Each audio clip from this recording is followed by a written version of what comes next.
Happy New Year and welcome back to the channel. I thought for the first video of this year I would try something a little bit different, but a little bit what I want to push the channel more towards. As you can see, I'm a huge manga fan, but I also really love anime as well, and it was actually my first hobby before manga. I used to collect anime all the time.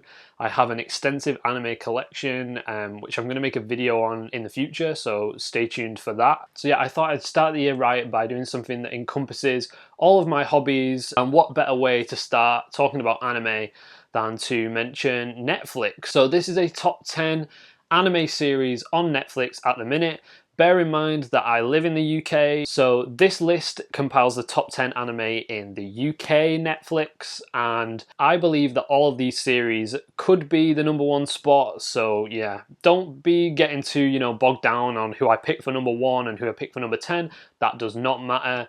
All of these are fantastic series and they're all worth checking out. So starting off is one of the top series from my recent podcast that I did. We'll leave a link in the description below. So me and my good friend OnTheShelf, we broke down all of the top anime over the last decade, and this was a very close second, and that is Steins Gate. So if you haven't heard of Steins Gate, I don't know where you've been living. It is a very, very good and very complex sci-fi story. So it follows a mad scientist and his friends. He seems to create these inventions and, come up with these scientific theories that are very bizarre, really out there, and he's ridiculed by the scientific community until he stumbles upon a time machine. Now, this isn't in the usual sense.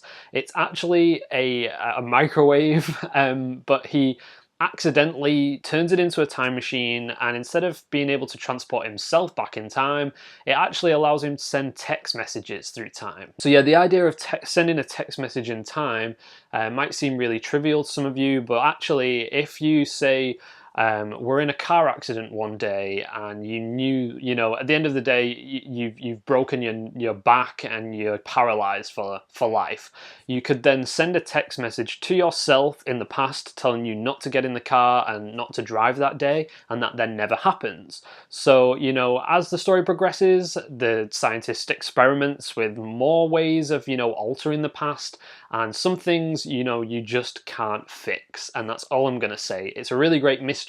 It's a fantastic story, and it's 100% worth every episode. Okay, so next is a bit of a change of pace, and it's I'm combining two series in one. So let's just say that I'm going to recommend the Fate series. Particularly, there's a lot of these series. There's, Fate Zero, Fatestay Night, but they're also kind of created by lots of different studios, and there's lots of different timelines, and it's very, very confusing. So to make things easier, I'm going to just go ahead and say that on Netflix at the moment, you can access Fate Zero and Fatestay Night, and they're both animated by the studio UFO or UFO Table, however you want to say it. Fantastic animation, fantastic story, really, really worth it. The order that you should watch it should be Fate Zero first and then Fatestay Night, in my opinion. Let me know in the comments below if you think that's different. But the story essentially tells the tale of a battle royale. It's a war between sorcerers, and the winner gets the Holy Grail, and that will grant them any wish that they desire. But there's a bit of a twist. So there's magic involved, but they also each have their own servant, and each servant has their own abilities, and it's how the magicians or sorcerers sort of use the traits of their servants to help them win these intricate battles. So it's a very dark series. It's a dark fantasy, I would say, but there's also a lot of action in there. So if you don't expect Harry Potter or anything like that, it's more, battle royale, but with wizards. Definitely go and check out both of those now. I have a lot of friends who don't really watch anime, and they've binge watched those and swear by them. And especially with The Witcher being out at the minute, it's slightly different, but it's, the swords in there, so maybe that could scratch your itch while you're waiting for season 2. Okay, another series that I really love and it's definitely in, you know, one of my top 10 of all time anime series, and that's Magica. So I believe that Netflix has the entire series, but it also might have the movies on there as well. So if it does, then definitely watch the series first before you watch the movies. This is a magical girl series with a twist. So magical girl series are very hit and miss. I mean, if you've heard of the likes of Sailor Moon and Cardcaptor Sakura, I love both of those series, but they're not for everyone. But I would say that Magica is very different. So the story, to put it loosely, is about magical girls. So this girl named Magica is given the powers of a magical girl to go and defeat witches and stop them from corrupting the hearts of people. Now, without saying any more than that, I just want to tell you to go and watch it. I believe it's a pretty short series. I think it's 12 episodes. I could be wrong. But this came out in a year that was, you know, surrounded by tons of really, really great anime, and it stood out to me amongst all of those. And I definitely didn't think that a magical girl series would really hold this much weight. So it's really hard for me to not tell you any more, but just go and watch it, please. That's all I'm gonna say. So from one badass girl to another, this is Black Lagoon. Now, I know that my friend OnTheShelf swears by this series. For me, I wouldn't rate it too highly, but it's just great fun. It's all about these hired guns and this guy who kind of gets wrapped up in everything that's going on with them and slowly learns the tricks of the trade. It's a very violent series. It's just, you know, full of swear words, and yeah, Netflix has also got the dub, which I highly recommend. It's fantastic. It's just really like slapstick humor, lots of swearing, and, you know, just a fantastic watch. So yeah, I believe they have both series on Netflix. I could be wrong, but even if they just have season 1, then 100% go and binge watch that right now. I mean, I would kind of compare it to some sort of like, it's like the mindless action of, like, say a film like Speed or Die Hard, but in anime form, and it kind of has a little bit of a Cowboy Bebop vibe to it as well, because it's like a band of, I wouldn't even call them heroes, just protagonists that are on their journey, and each episode follows sort of a different plot line in what they're doing at that time. So yeah, that is Black Lagoon, and please go and watch it, but not if you're under the age of 18. Okay, so if you're looking for your sports fix on Netflix at the moment, there is a great series that you might have heard of called Haikyuu. I'm not a sporty person, I don't enjoy sports in any shape or form, but this is a very, very well done sports anime. It's really fluid. I know a lot of people that have swapped between the manga to just solely watch the anime, and yeah, it's just because the animation style is that good. So it's all about a volleyball team, in particular a protagonist that is quite short. Now, to play volleyball and be good at volleyball, you've got to have some height. You've got to be able to jump higher than the other players. And of course, in typical shonen style, this character does not let his height bring him down. No pun intended. He decides to, you know, shoot for the stars and become a volleyball champion and take his volleyball team to the next level. So yeah, take it from me as someone who doesn't like sports, this is definitely worth your time. Okay, next is a personal favourite of mine again, and I can't believe that Netflix has all of this and that people aren't watching it or talking about it, and that is Your Lie in April. So I love this series. I mean, I'm a sucker for romance almost, and anything that's got some sort of music in there I really like, because, you know, I'm really into music. This is a fantastic series that isn't just, you know, what you kind of see on the cover. So at face value, you would look at it and think that it seems a little bit light-hearted, but it's not. Again, there's much more to it, there's much more depth to it. And I just urge everyone who doesn't usually watch these type of series to please, please try it, because it is a firm favourite of mine. So it follows a young boy who used to be a music prodigy, but things have happened in his past that have led him to no longer play music. And in actual fact, when he tries to play the piano, he can no longer hear the notes. And then he meets a young girl who is a violinist, and she reignites his love for music and, I suppose, his love for life. As I said, it's a bit cheesy, it is a romance, but it's a really, really well done one, and the music in it is fantastic. And this is one of the series that I've said before that I personally feel works better as an anime as opposed to a manga, because it's got music involved. You know, it's all encompassing, and the medium just works really well to kind of elevate the story, in my opinion. Yeah, this is a very, very emotional watch, so don't watch it if you want something really, really light-hearted, but it's definitely worthwhile. And also, while I'm talking about this, an honorable mention, if you want something along the lines of this and you've watched it already, I would recommend Anohana, which has also recently been acquired by Netflix.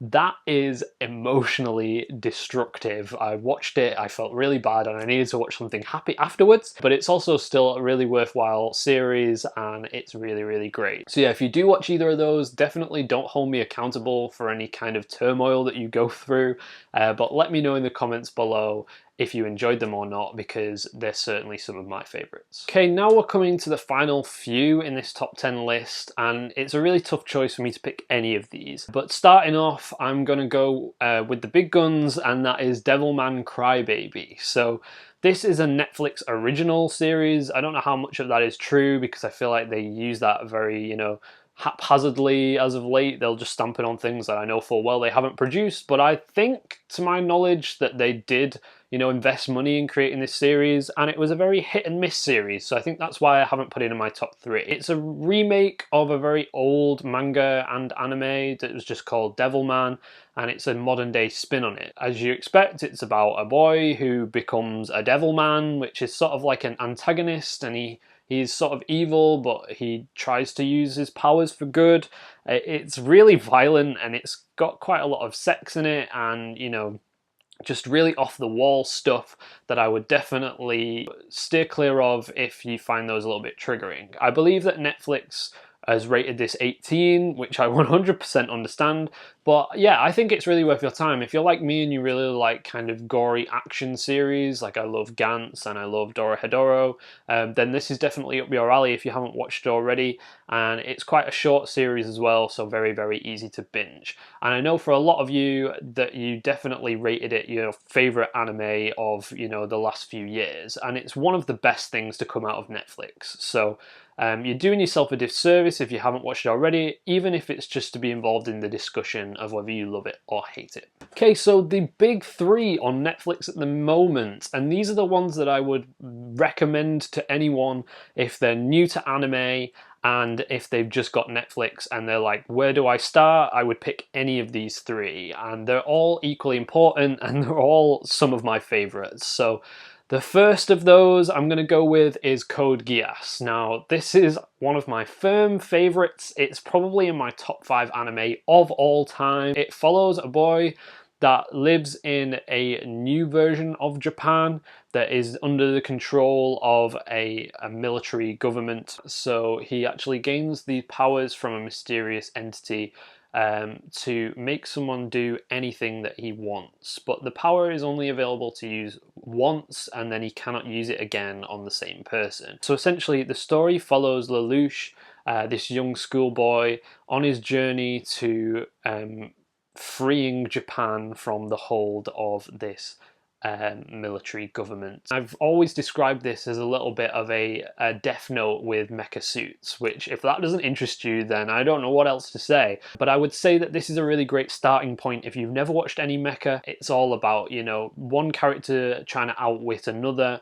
There's a lot of politics in there, which you tend to get from these sort of series. So yeah, it's a fantastic jumping off point. And yeah, I would say if you're just new into manga and anime and you've watched Death Note or you've read Death Note, then this should be your next port of call. I just want to go ahead and say though that I believe, at least in the UK, we only have season 1 on Netflix. Now I know that a few people I've recommended this to have got to the end of it and been like, what the hell, what happens next?